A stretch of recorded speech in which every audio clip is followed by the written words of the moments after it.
हे बघा इकडे सर महाराजांची गॅलरी आणि हा ध्वजस्तंभ म्हणजे सतत भगवा फडकायचं इकडे.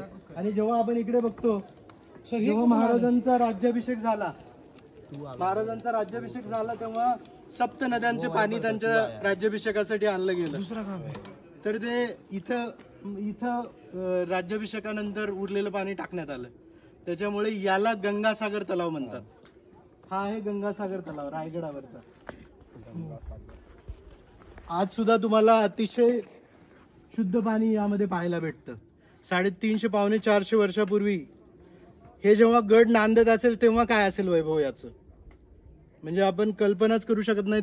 त्याच्या पुढची स्मार्ट सिटी होती. बरोबर.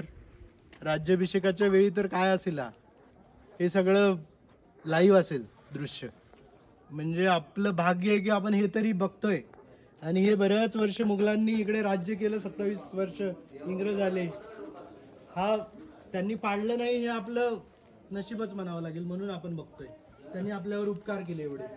त्यांनी पाडलं नाही महाराजांचं वैभव. एवढं तरी शाबूत ठेवलं. वरचं लाकडाचं जळून गेलं, पाडलं त्यांनी, जाळलं, पण एवढं ठेवलं म्हणजे आपलं काहीतरी चांगलं कर्म आहे म्हणून आपण आज हे बघतोय.